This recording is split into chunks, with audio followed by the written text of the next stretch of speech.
Hello, everyone in the Facebook world. My name is Keith Jackson. I am a longtime math teacher. And one of the things that, as a teacher, I've observed over the years is that it is really difficult to get some students to wrap their brains around word problems. And so, with that in mind, I'm going to show you an example of a word problem that I share with my students over the years. Right here, you see a typical word problem uh, where it says Alejandra has $600 in her checking account. She wants to spend part of this money on a computer. She wants to have at least $250 left in her checking account after buying the computer. The inequality, see, these are kind of like key vocabularies that we have to make ourselves aware of, like inequality. Shown can be used to find T, the amount of money in dollars that Alejandra can spend on the computer, and it looks very much like an algebra problem.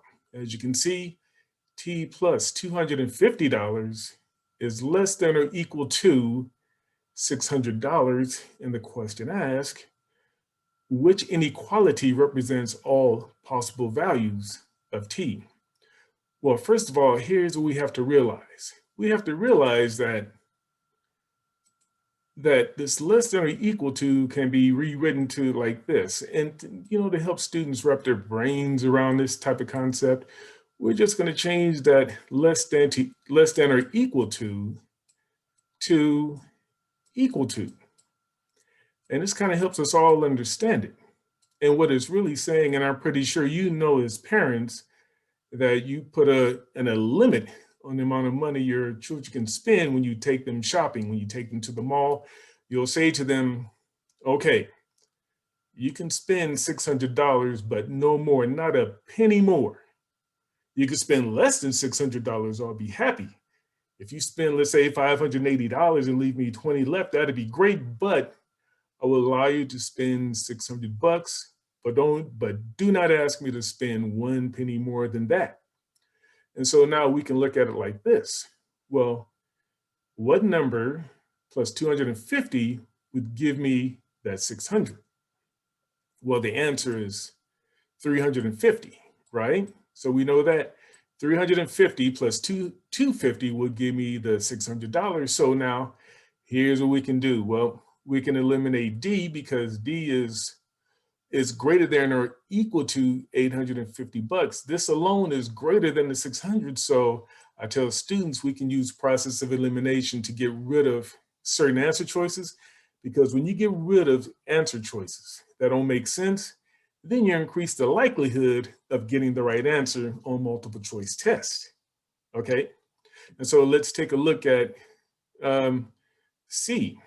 Okay, T is less than or equal to $350. Well, T can be it could be any amount up to $350. So that looks pretty reasonable. So let's look at that right there. Okay, T can be $350, which is right here, or it can be less. If it's less than $350, you as the parent are very happy. Again, right here, it says T, well, some of you might say, well, why not this? Why not T is less than or equal to $850? Well, what if T is $750?